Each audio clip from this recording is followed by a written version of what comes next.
Welcome to our podcast. This is Friends on Fire. I'm Mike. I'm a lifelong devotee of financial independence. I even wrote a book about it. And I'm Maggie, a newer convert, but just as passionate, especially on the intersection of minimalism and financial independence. We're one and the same. We are two like-minded friends who believe that talking about money with your friends and family opens the door to financial well-being.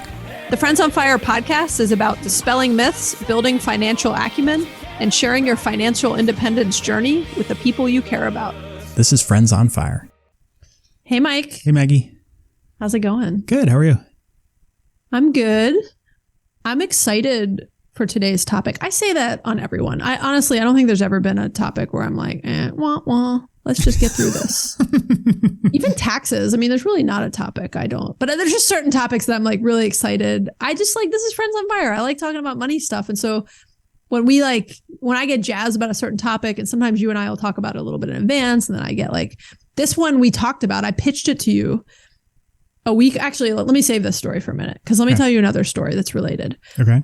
So do you remember in our 2022 spending review, which we did, I don't know, a month ago now, I committed that I kind of had a 2-part commitment related to something I wasn't going to spend any money on in 2023. What was it? Clothing? Yes. Okay. So I said I wasn't going to spend any money on clothing.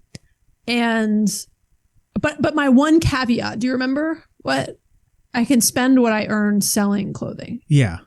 So if I sell $100 worth of clothes on Poshmark or wherever, then I can spend $100. But I have to be net zero on my clothing expenses this year. So I just came back from a 5-day trip with my mom. And I took her. I like planned the trip and everything. Like she paid me some money back for some of it, but like I paid for a good bit of the trouble. Most of the money she gave me, I really like kept trying to tell her not to pay me, because I really wanted to like take her on this trip. We went to Martha's Vineyard, which she hadn't been back to. It's where she originally met my dad, and they used to work over the summers. This context is not relevant to the story. I guess it is actually, it is relevant to the story. I'll tell you why. What were you going to say? I'm just listening intently. I know. So it's relevant to the story because we were on this like sentimental trip. She hadn't been back to Martha's Vineyard in 41 years, since 1981, which was the year after I was born. But that was where she met my dad in the summer of 69. And then they continued to spend a few summers there. They both had jobs there. My dad was a musician and was working, playing with his band there. And anyways, so there was this sentimentality of like, we were going back there. We were spreading my dad's ashes. He died like 10 years ago, but we were just like, since we were going there, we spread some of his ashes in various places around the island. And so it was like a sentimental trip, and which is one of my kind of excuses. Cause I like to have things that are like memories from places. Like I remember my like Patagonia winter jacket I bought in Canada on our wedding trip. So every time I think of it, I'm like, oh, cool, I bought this. I didn't just like buy this at REI down the street. I bought this on my wedding trip. And I justify purchasing things I otherwise kind of quote need or want when I'm traveling, because I have the time to shop and it's a cool memory that's not just some random tchotchke. So I'm like telling my mom that there's a couple of things where I was like, oh, I'd really like to get like a hoodie from like Martha's Vineyard or something, but I'm not allowed to spend any money on clothes. And my mom was like, well, I can buy you clothes, right? And I was like, you can, Mom. You found a loophole. And I was like at one point she wanted this kind of expensive bag. I was going to I bought it for her, but either way, I was like, Mom, I was like, I can buy you anything. I can buy you clothes, Mom, because that goes in my gift category. I just can't buy me You two are clothes. Cooking the books on your expense tracking. We're cooking the books. So, I mean, this was not an even exchange. She was just willing, because she's just, lovely person and very generous with her money. She bought me a number of pieces of clothing. She bought me a new pair of tights from Lululemon. That's a purchase. That's like $130. She bought me a sweater, like a nice sweater from another store. She bought me this hoodie I'm wearing. See it, Mike? Yeah. Looks nice. She bought me this hoodie from Plant City, which is Matthew Kenny's. He's like a famous vegan chef and owns a bunch of restaurants. From his like concept, it's like a bunch of restaurants in one in Providence, Rhode Island. Anyways, she bought me a number of things. and was very nice. But we had this whole funny conversation where I was like, well, you know, like I was like, I can buy you. I'll pay you. I was like, I'll buy this for you. I'll buy this for you. But I was like, but I cannot buy any clothing for me. And it was funny because she was like willing to buy me clothes regardless of the cooking the books approach.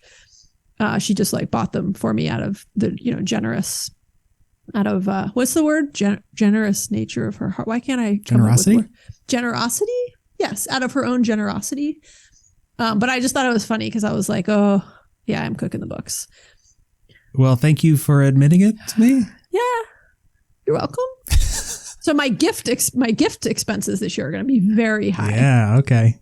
So if anyone wants to buy me clothes, I'll buy you something else in exchange if you want. That's kind of how we're, I was telling my mom, I was like, this is how a lot of people end up in like white collar prison longer term. Not on personal expenses, like doing this from a business standpoint. Okay. And related to clothing and stuff, I'm so excited for today's topic. I pitched this to you a few weeks ago, Mike. And because I wanted to give you some time. I said, hey, Mike, I want to do an episode that is 10 products we love and why.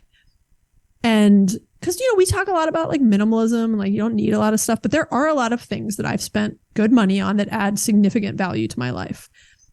And I've listened to like multiple podcasts and read blogs where they'll talk about those things. And I love it. It's just like fun to hear what adds value to people's life and like what they find useful. So I pitched it to you and I was like, hey, Mike, so I just want to give you a heads up because like spend a couple of weeks thinking about what your 10 items are. And you looked at me. What did you say, Mike? Since you're here, why don't you tell us? I just like, I couldn't quite process the concept that there would be like 10 things that I love. So you couldn't come up, you were basically were like, I don't think I could come up with 10 things. And so then I started like, I asked you to define like specifically what you meant because I was having trouble processing it. Yeah. Well, and I told you, I was like, I don't want you to see my list first because it'll like mess with your list if you see someone else's list. I'll pick the same thing. Or you know what I mean? It just like messes with your head. Like I want to know what you naturally come up as like your 10 favorite things or 10 products you love. And you were just like, I don't think there are 10 products that I love and that I like couldn't live without or whatever. And so I kept like pushing on you. And then after a while I stopped. When I say pushing on you, I was like saying like, well, what about your soap making supplies? And you were like, oh, my sister gave me her old ones. And I was like, so, but you wouldn't buy them again if they like got lost in a fire? And you're like, I don't know, you know?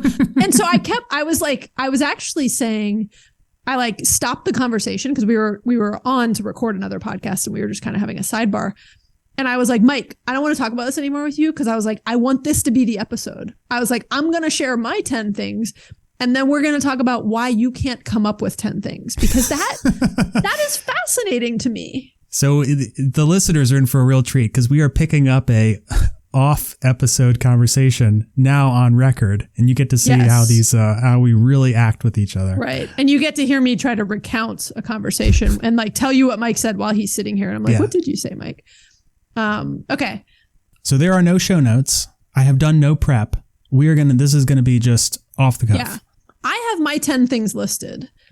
And I'm not really sure, Mike, if I should like continue to push on why you can't come up with 10 things or see if have you thought of anything since we talked about this? I think I have some annoying clarification questions. Oh, okay. Let's do that first. Go ahead. Okay.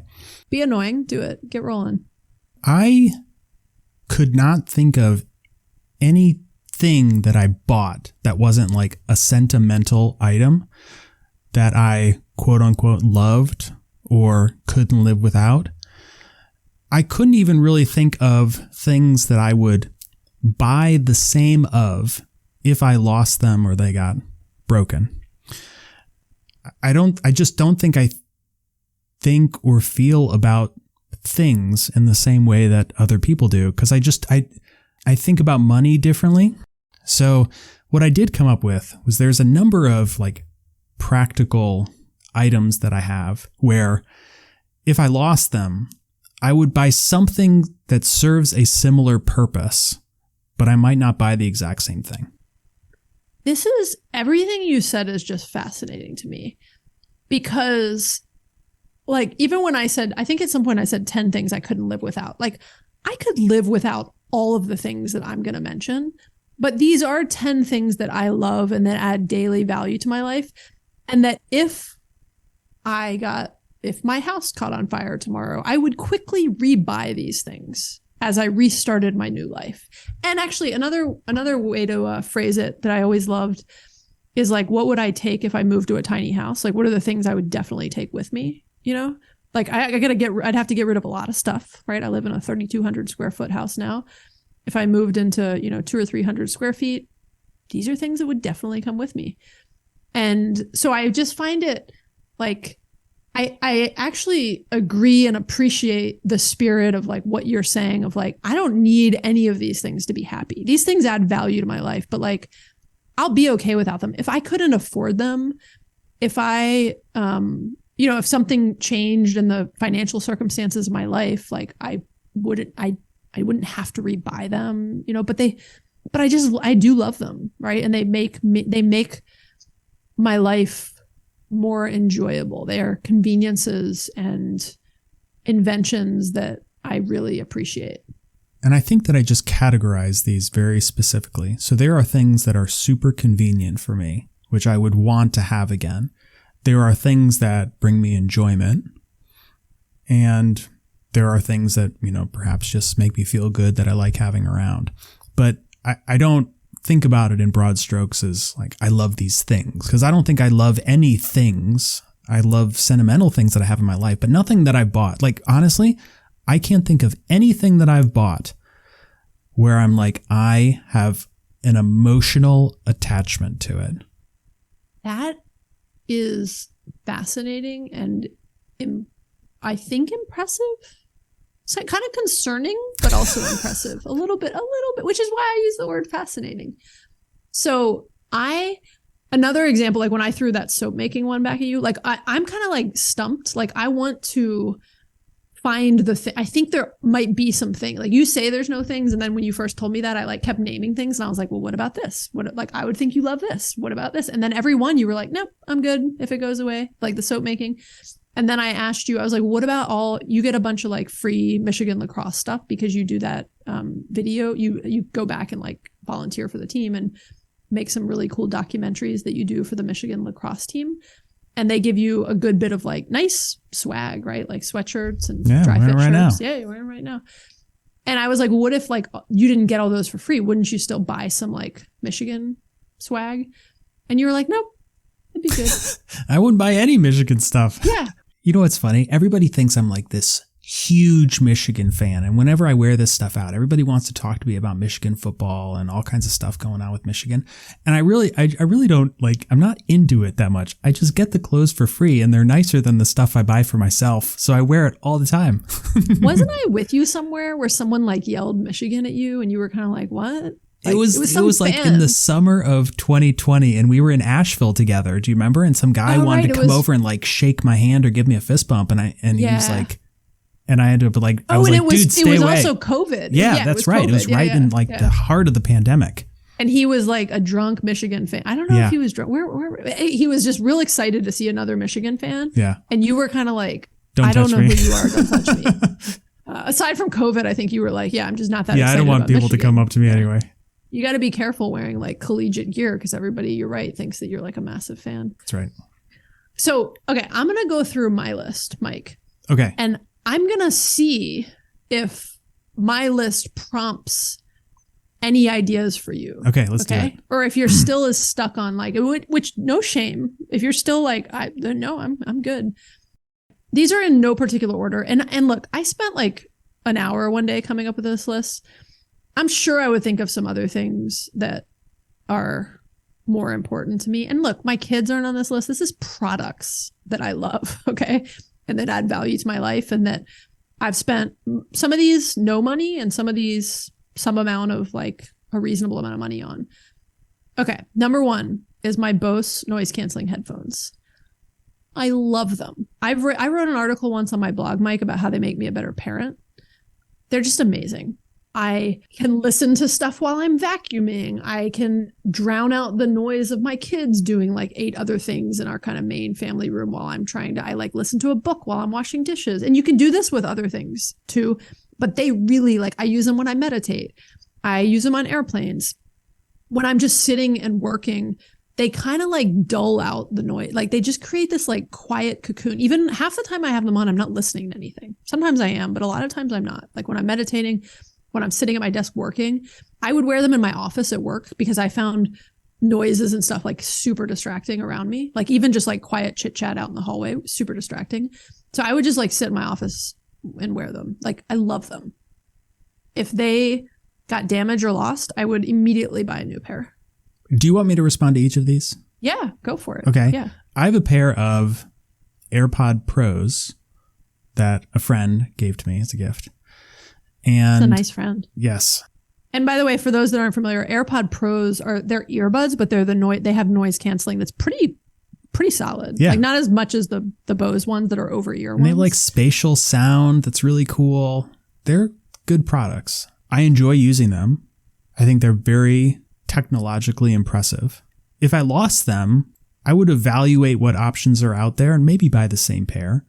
But if somebody was like, you can never use these again, I'd be like, that's fine. Well, look, if somebody said you could never use any of the products I'm about to name again, or like your kids won't be healthy and safe, or like you have to trade, like I'd be fine without all this stuff. Like I could go live on an island and like make it, But in the world we live in, the modern society, like I love them. And guess what number 2 on my list is, Mike? My AirPod Pros. Oh, okay. So I have 2 pairs of headphones. I love them for different things. I run with my AirPod Pros, and when I'm just doing like things where I don't need like full noise canceling, they're just like smaller and lighter, and I go for walks with them. I run. They're just amazing, and I love them too. So like 2 of the things on my list are headphones. You already talked about AirPod Pros, and I won't go into them, but if they got broken or lost or something, I would also replace them immediately. Okay. No question. What's number 3? Okay. Number 3 is a little bit of a bundle, a suite of products, if you will.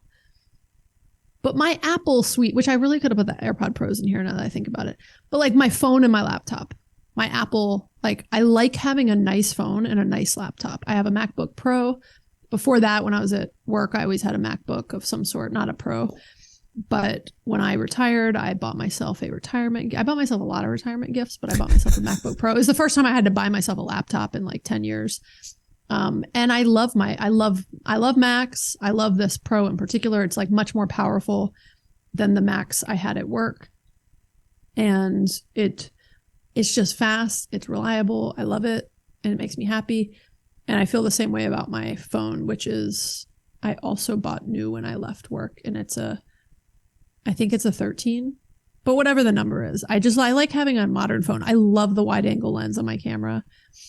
The 2, and they I can copy something from my phone and paste it on my computer. I often am like working between the 2 devices.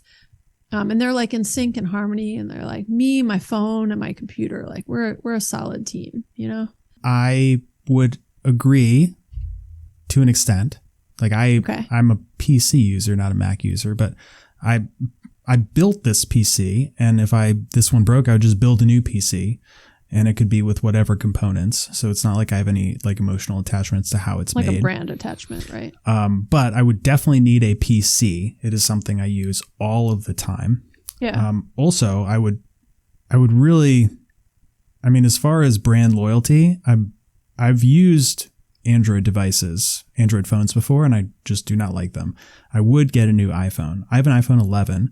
Up until 6 months ago, I was using a 7, and it was fine, but it broke. But I didn't even buy the newest one. But I think the iPhone is probably the one thing where I would go buy that brand of item again. Yeah, and it doesn't, for the spirit of the exercise we're doing, it doesn't matter what brand it is. But I now have a list of 2 items for you, Mike. A computer and a phone. A computer and your iPhone. Yeah. Okay. I don't think I have an emotional attachment to them. Yeah, I feel you. It's usability. It's just it adds value to your life day to day. I have emotional, I think in general, I have way more emotional attachment in general, not just to things, but than you do. Yeah. Right? This is like in follow on from our financial intimacy discussion. Okay. Number 4, which number 3 was like an A and B. Number 4 is 1Password. I love it. I've talked to you about this before. Are you using any sort of password management tool? No, just in Firefox. Oh my God, I love 1Password. I'll give a quick synopsis, but it is one of the leading, I wanted to see what the actual price is now.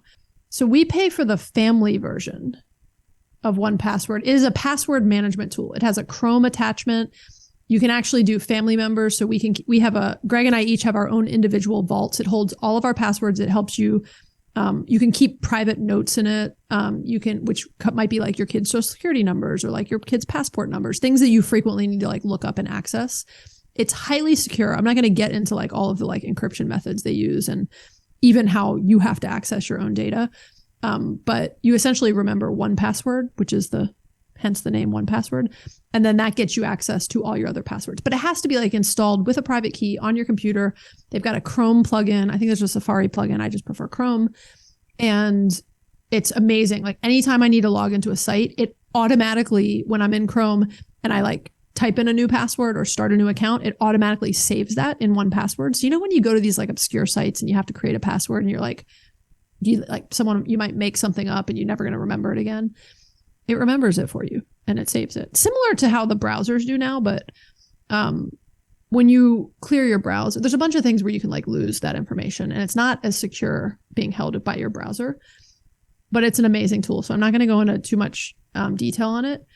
And we pay for the family one, which actually allows vaults for up to 5 family members. By the way, your family members, they're totally secure and private. And then there's a shared family vault. So Greg and I put certain passwords for like our rental business and other things in the shared vault, but then all our individual accounts we keep in our own private vaults.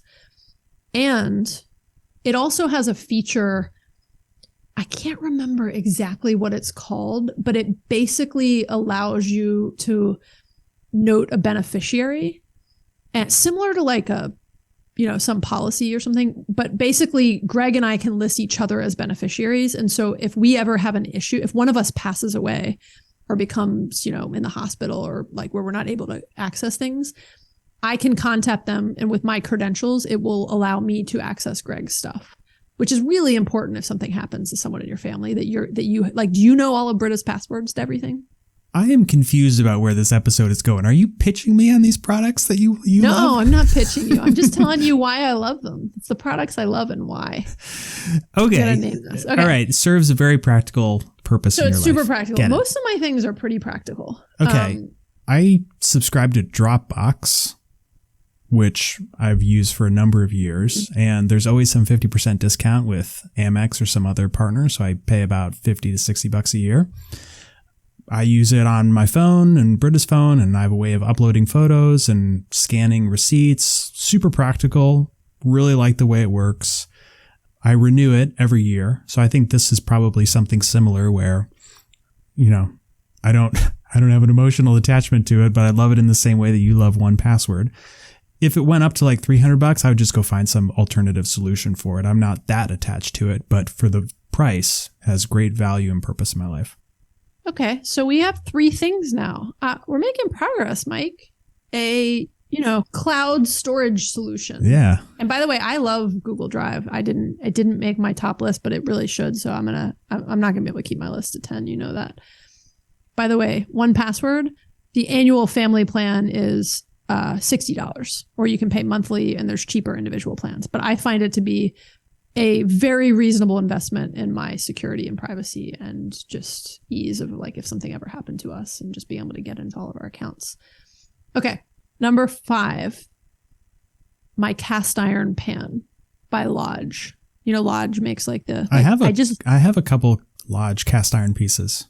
They're nice and they're cheap, right? So, my favorite one is just it's like a skillet one, I think I have that same one.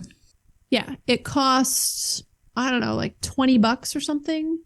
Yeah, it costs $19.90 on Amazon. I think you can get them at Target, anywhere.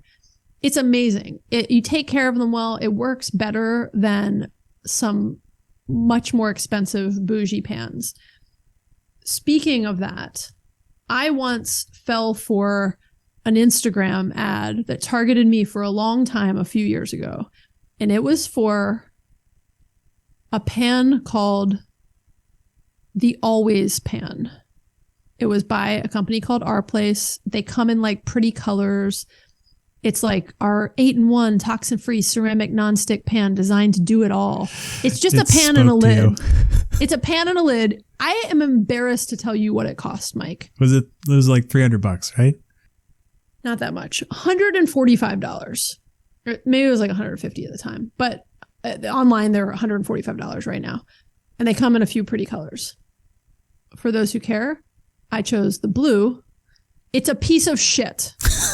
It worked for like a little while. It's like non-stickness doesn't work. It came with like 50 instructions about how to maintain the non-stickness. And I was like, what the, like, this is like a new pet I have to manage. Like, this is like managing a child or something. It was very high maintenance and it sucked. And Greg would get like mad when he had to make like eggs or something in it. And the thing is, when I got rid of some other pans. My minimalist in me was like, oh, we don't need like 5 pans that are all the same size. So I got rid of some like good pans that I donated for this stupid pan. I hated it. I dealt with their customer service when it finally just got so terrible and Greg was always getting angry at it. And Greg doesn't get angry at a lot of things, but he and this pan did not get along. And I didn't either, but he definitely like had some like run-ins with this pan. I often like, we recently like retired it and just were like, you're a piece of crap, get out of our lives. And I dealt with customer service and they're like, oh, sorry, it's past the warranty. And they're like telling me all these things that I should have done to take better care of it. And I was like, you suck.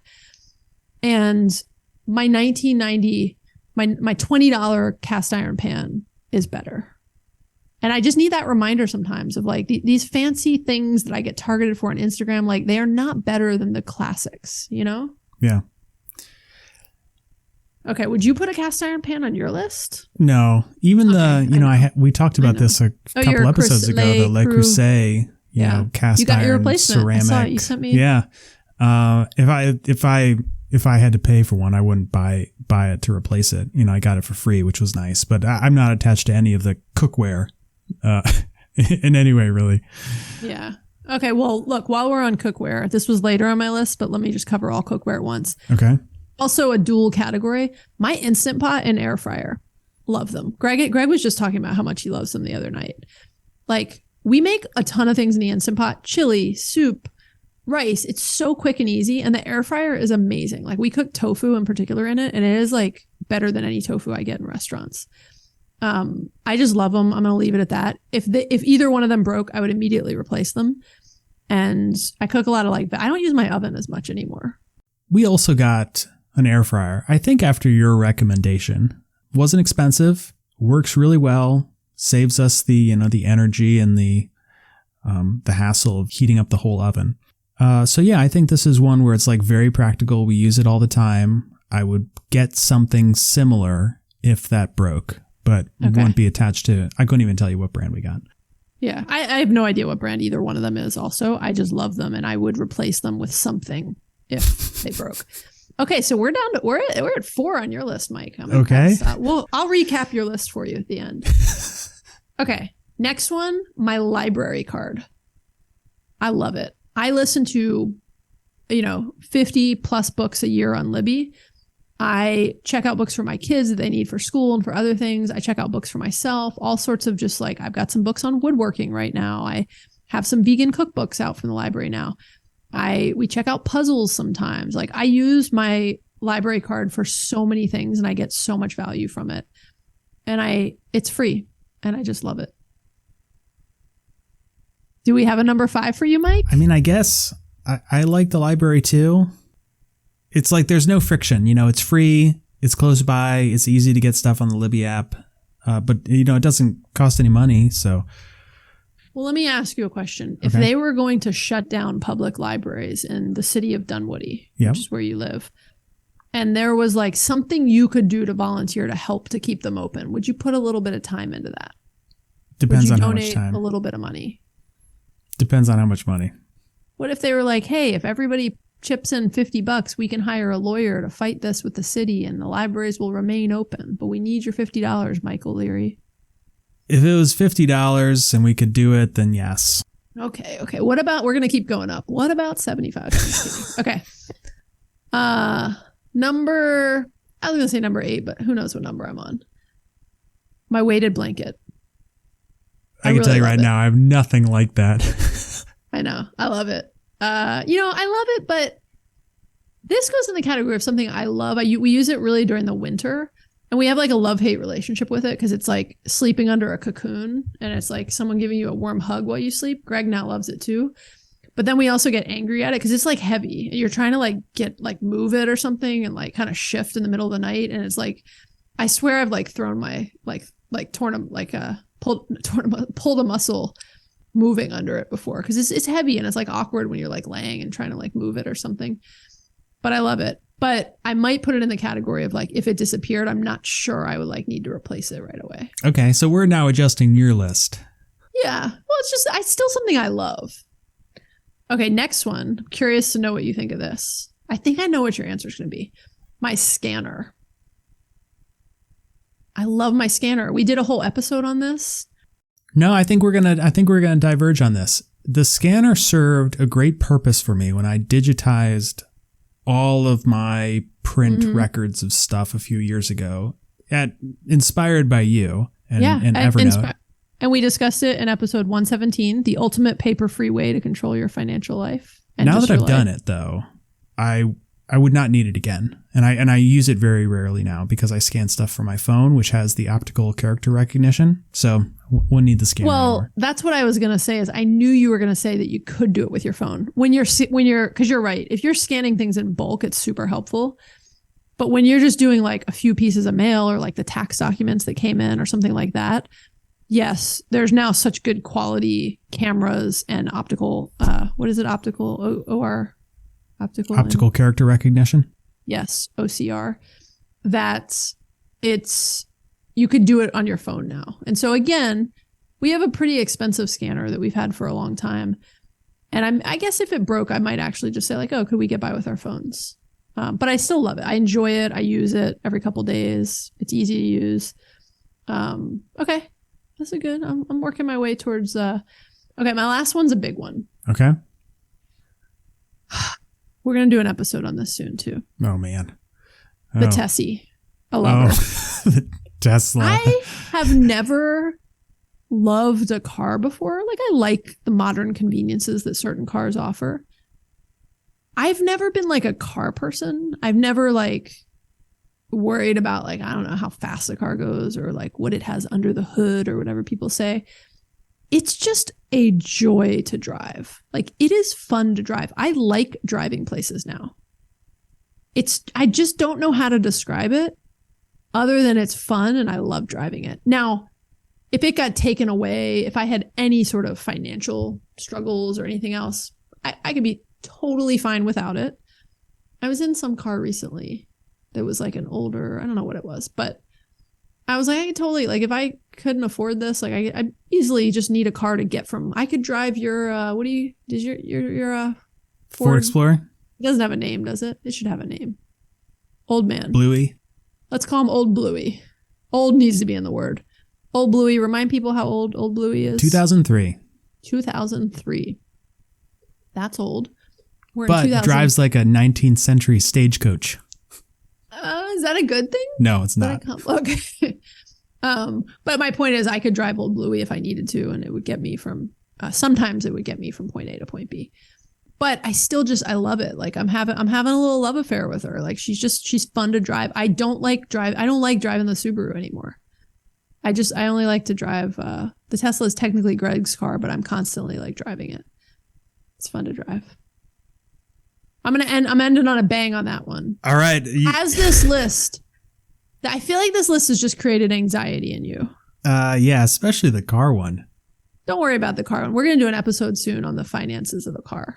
Ooh, it's all right. Fun. It's fun. I've been on Greg because he needs to do it. But there's a longer story behind the Tesla and why we own it. And we'll get into it. So I hope that's a teaser for people. Not meant to be. It's just a long story that I don't have time to get into right now. Has this list, I've noted 5 things for you, Mike.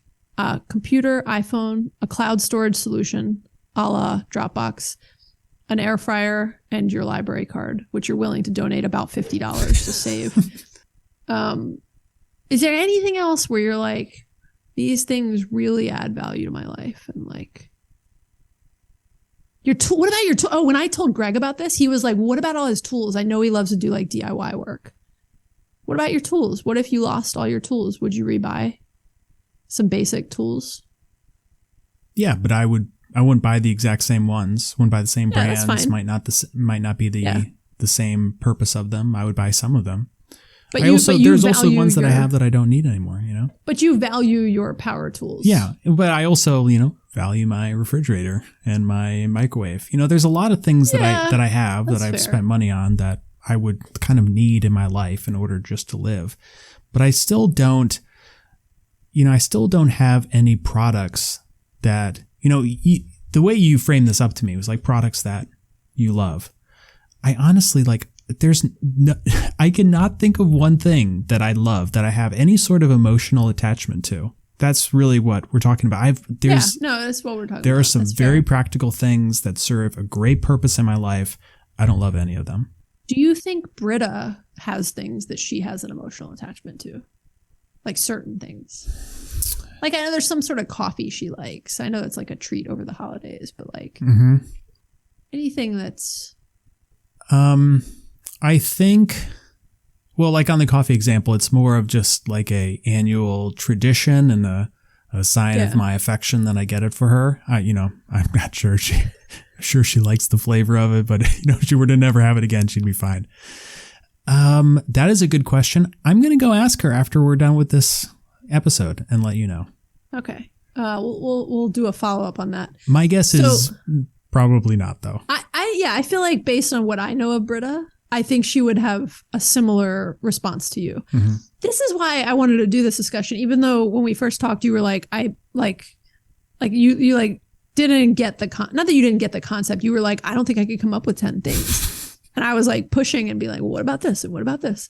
I do want to say, I think I got you to a list of 6 things, but the point is not, I think it's fun to like share cool things that we find value in. And so it's been done. Now you guys know some things that Mike and I find value in. I'd love to hear some stuff you guys find value in. Maybe we'll do some social gathering of that on Instagram. But I sound really old when I say things like social gathering or like misuse how I'm talking about. We will turn to the social media. We'll go to the World Wide Web and see what we can conjure up from our friends. So what I find most fascinating about this and why I love like just having these conversations, Mike, is your relationship to things. It's not there in a good way, right? Like it's what has created, or not say what created, it is what has helped to fuel your financial progress in life, right? Like there's a lot of things that have helped to fuel that, right? Like you have a good job, you have a good salary, all that stuff, but you don't spend your money on superfluous things, right? You're not sort of constantly chasing happiness through things.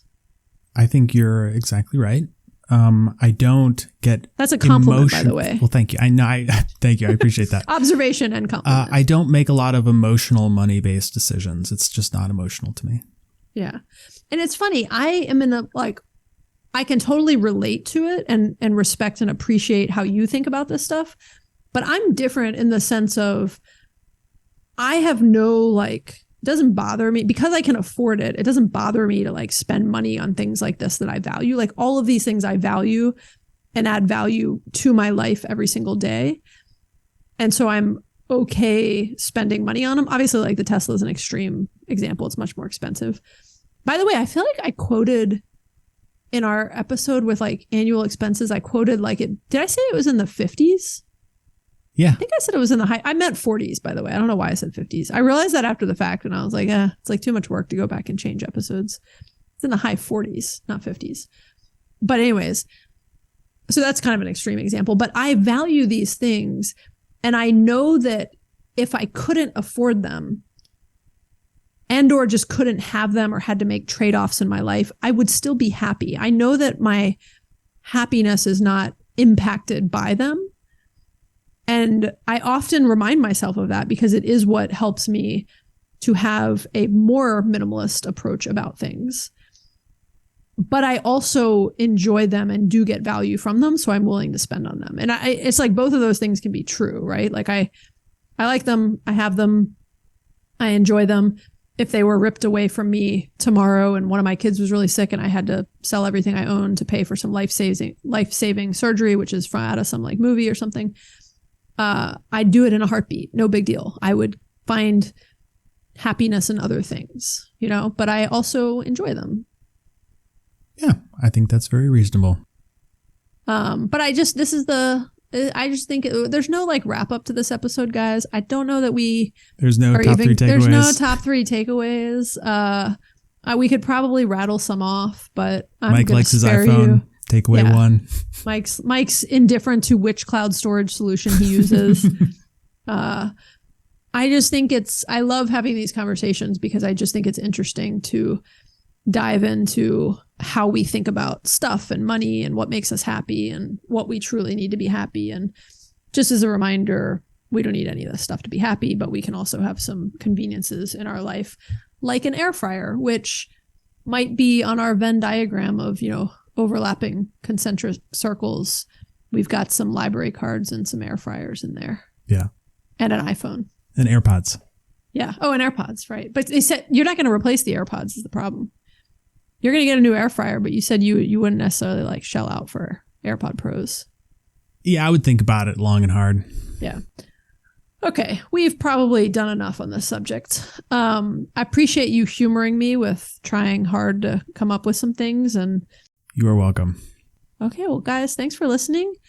If you have been challenged or inspired by what you have heard today, please rate and review the show. You can also subscribe to make sure that you never miss an episode. If you have any thoughts or questions, we'd love to hear from you, and you can leave us a voicemail or text us at 404-981-3370 or hit us up on Instagram. Mike, we're going to do this check-in after every episode, but what have you not heard a single thing of from me on this episode? Sniffling. Thank you very much. Yeah. All right. Well done. Feedback received. Remember, if you want to go leave us a review that doesn't comment about my sniffling, feel free to. Okay. Thanks, Mike. Thanks, Maggie. Okay. Bye. Bye.